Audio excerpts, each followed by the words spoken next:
In a very serious conversation that has sparked serious debate across Nigeria, especially our civic and political space, about power, about privilege, and about who truly deserve protection, who truly deserves the protection of the state.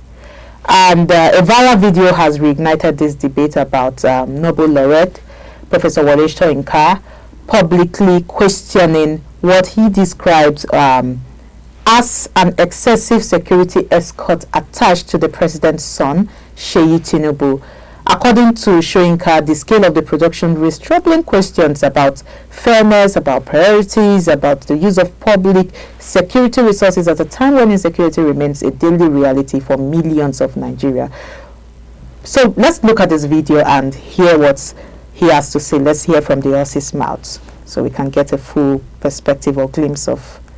Tinubu didn't have to send the Air Force and the military to deal with this particular insurrection, this threat to our own sense of security and equilibrium. No, there are easier ways of doing it. Let me tell you where Tinubu should have looked for forces to quell that insurrection. Right here in Lagos, right here, or in Abuja perhaps, I don't know, but there was no need to call the military or the Air Force. I'll tell you what happened. On one of my home visits, this about 2 months ago, I was coming out of a hotel and I saw what looked like a film set. And I said, oh, they're shooting a film. That was on the grounds of this hotel. And a young man detached himself from the actors, came over and greeted me, very polite, very nice young man. And I said, are you shooting somebody? I said, I'm just joking. Are you shooting a film? He said, no. And I looked around. There was nearly a whole battalion occupying the grounds of that hotel, in Ikoyi, right here. So I got back in my car and I asked the driver who that young man was. And he told me. And I saw this SWAT team, a mixture. They were at least heavily armed, at least some 15 or so heavily armed to the teeth security personnel. Looked sufficient to take over a small country, neighboring city like Benin. And I think the next time the president should just call and say, Seyi, go and quell the rebellion over there. I was so astonished that I started looking for the National Security Advisor. I said, track him down for me. I think they got him somewhere in Paris, but I was with the president. He was at a meeting. And I said, I've just seen something I can't believe, I don't understand. And I described the scene to him. I said, do you mean that a child of the head of state goes around with an army for his protection or whatever? I couldn't believe it. Later on, I did some investigative journalism. And I inquired, and I found that apparently this is how this young man goes around with his battalion, these heavy armed soldiers. Of course, the road was cleared before his car went out. I stayed until it seemed he was leaving. So next time there's an insurrection, I think the president should just call that young man and say, go and put down those stupid people there. You have enough troops under your command, so don't bother me with all these security issues any longer. Let's not overdo things. This is not the first country that has a head of state. It's not the first country whose head of state has families. And I think children should know their place. They are not potentates. They're not heads of state. And the security architecture of a nation like this suffers some injury and alienation when we see such a heavy devotion of security to one young individual. You'll excuse me, but I'm in and out most of the time. And this place is named after me. It's my center. So if I go off the immediate subject of awards, I hope you'll excuse me for taking possession. A very serious talk, and one that has been of much concern to. Since I was growing up, I think we've been talking and debating about this, if convoy should, line up and follow even heads of states, or even just one person, or even a governor, and now we are just talking about a son to the head of a state, to the head of a country. Beyond individual, beyond the individual involved, this conversation it cuts deeper into different things. It cuts deep into the talk about governance, how our governance ethics functions. It cuts into different things, all of those inherited power, because your father is a head of state, or your father is a governor, or your father is one big man, as we call it in Nigeria, in quotes, big man, or one elite, or one very, very influential person in the society. Then you have to walk around with, I cannot even, like, the security will be from, I was coming to work one day, and then they had to stop us. I don't know who was passing, but a big man, like they call it in Nigeria, was passing, and then we were stopped. We had to wait, and I ran late for work that day, because we had to wait for the long line of cars to pass before, I think the person was going to the airport. So we had to wait for those cars to pass, and it took close to 30 minutes, if I am not mistaken, that day, close to 30 minutes, and we waited for that long before everybody started moving to where, they were going to. I think this message sends a lot of, it holds deep context. It sends to a nation battling with kidnapping, insecurity. We are battling with widespread fear, Chidera, at this point in time. And we are talking about how, security agents are not properly deployed to all of these affected communities and societies. Because if there were security persons, I was listening to the show with you and Mary, and remember when one of you talked about how is it that they just told 315 persons to come, follow us and enter this car, and that was how they were kidnapped. Where are the security persons in place? Where were they? That means there are no security. I shared on the IDE Morning Digest one time that a village, I know of a village that do not have a police station in that village in this time, in 2025. So I feel like this is not just about convoy. This is not just about what leadership should look like, or protection, or who security serves. It's more about how do we build. We always talk about trust in Nigeria, and we tend to downplay it, but trust is a big thing. How trust is built, or how trust is eroded in this democracy, and some of these things like this, when they play out, we see that it leaves us with little trust in our system, in our governments, in our leadership, in our leaders. Talking about it, I'm seeing what Professor Wole Soyinka has come out to say. His concern is very clear here. This country is overstretched at this point in time. We are stretched thin with insecurity issues. We can't justify concentrating significant state protection around unelected individuals. We can't. We can't. Because of what? No, he's the president's son, so that is why he must walk around with, this long line of security personnel. Simply because of what? Proximity of power. Is it because of that?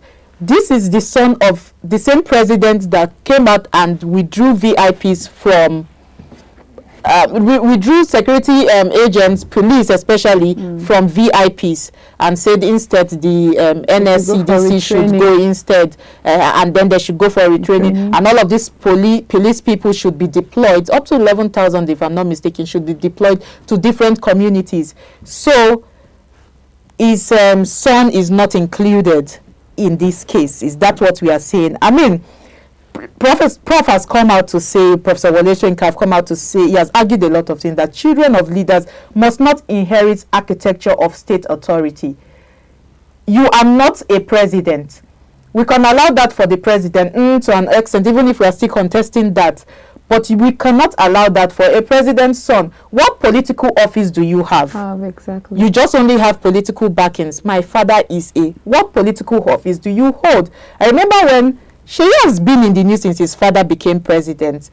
I mean, people have dragged him for one thing or the other. I remember when he went and I think he's contesting for something, and people were like, what political groundings do you have? What political knowledge do you have for you to come out and be contesting for a post? I don't want to say Seyi is doing too much at this point in time, but he is given that opportunity to do as much as he wants to do, but it is not right. Not in a country that is battling with security. It is not right. Influence and privilege should be checked in Nigeria. What influence and privilege is doing in Nigeria? I am not saying that as a human being, from a sentimental point of view, privilege and sentiment, privilege and opportunity or whatnot or influence cannot do some sort of things for you, but then not at the detriment of other people's life. We need those amounts of security agents stationed in people's communities and villages. Chidera, I'm so angry right now. You really hit every point, really. See the way he's working boldly because he knows he's protected, because he knows he's guided. So what do we say about the less privileged? What do we say about those who does not even have a single security forces close to them, close to the community, not even walking around with them? And the kind of, hold up that these people cause on the road, every other car has to stop. In fact, you just need to be careful so that they will not wipe you koboko when you are blocking their way. You can imagine that. So, and then at this point in time when we are battling with banditry, less security, personnel in rural communities especially, and then we see you trooping in or walking around or driving around with huge amounts of security men. You can see them, you can see how armed they are.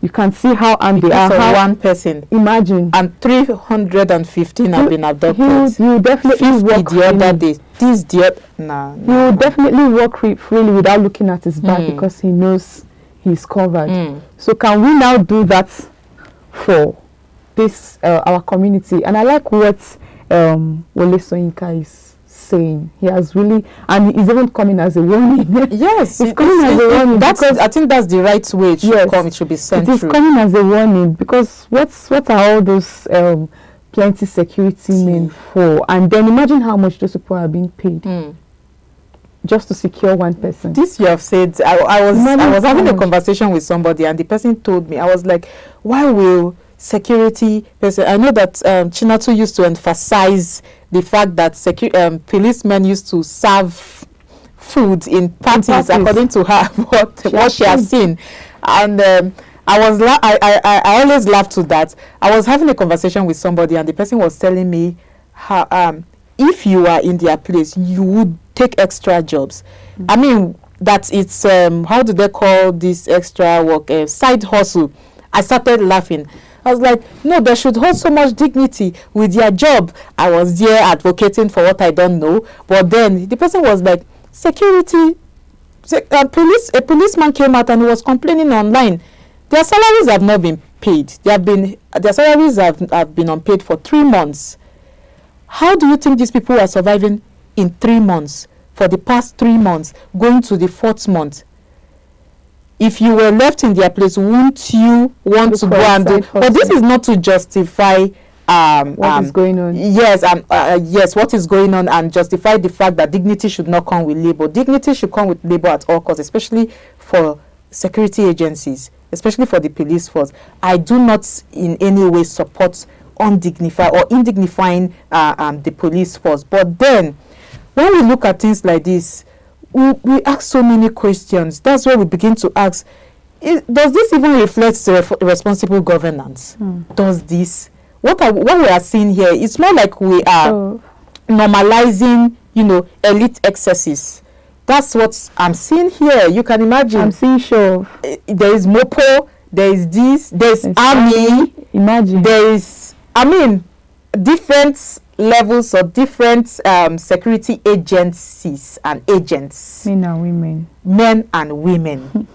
I mean, he needs this much protection, but a country like Nigeria do not, I mean, I don't even like to call the whole small communities in Nigeria are battling for their lives, are suffering, are there battling to close, they are thinking of how they are going to close their eyes every day. We are not even in these communities, and I'm saying that until today I still feel unsafe. Yes.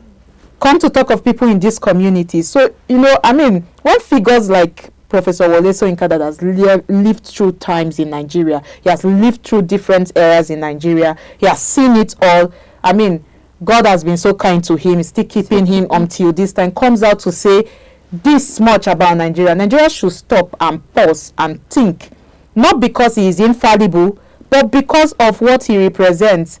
He has seen it all, and if he comes out to say this isn't a just behavior or a just act in Nigeria, then we should look at it. We should see it. We should see it for what it is. We should confront all of these power excesses. We should confront all of these influence excesses. It's too much in Nigeria at this point, and I'm saying it with so much I don't know, anger. I don't know. This anger is coming from, you know, what I have experienced too as a Nigerian with all of this. And I mean, we should see a lot of things, so many things here. So many things is being, you know, said here. And I'm very particular because this is a very, very, very critical time for Nigeria. We're going through a lot in Nigeria, especially when it comes to security. And these are the people, the security architecture are the people we need, is what we need. And then I was even angry, first of all, that VIPs came out to contest the president's decision of deploying 11,000 or over 11,000 policemen back to communities, back to their core duties. I was angry. I was saying, so you mean you prioritize your life over the lives of how many million people? I don't even know the population, the size of Nigeria at this point. I don't know the population of Nigeria. We are over 2 million, 200 million rather. I just like to put it that we are over 200 million. We may be more than 300 million. I don't know. But then you can, I mean, this is a country where we are going through a lot. We are going through a lot at this point in time. And then, who is Seyi Tinubu? People are asking. I mean, if you go, I saw something on Twitter and I was laughing. I mean, he is a private citizen. His father is a head of a state. He's the head of a state. He is the president of the country, Nigeria. Who is Seyi Tinubu? Seyi Tinubu is a private citizen, like me, like you and I. He's not an elected official. I know he's contesting for something, I cannot remember what. He's not a constitutional office holder. He's not even someone mandated by the law, you know, to wield state authority. He's just a person, a normal citizen, an everyday citizen like you and I. So I think that distinctions matters. People should understand. Him too should understand. The president too should understand. And he should also talk on this matter and see how this can be addressed. Because I feel like in democracy, the proximity to power does not automatically, should I say, you know, translate to entitlement. We should know that in as much as we are in a democratic society and we say democracy is freedom, democracy is liberalization to an extent, it doesn't mean that you hold so much entitlement because you know are related to somebody. And this is what we have been contesting even when it comes to power circulation in Nigeria, or you know when we are transitioning one regime to another. We have been contesting power circulation, so many things, and this is what we are seeing here. I don't even think that this is a good example coming from the first family in Nigeria. This is not the first son of Nigeria. I'm even giving him a very good name, but that is the truth. I mean, so much has been said, Chidera, but we have to go. We have to go.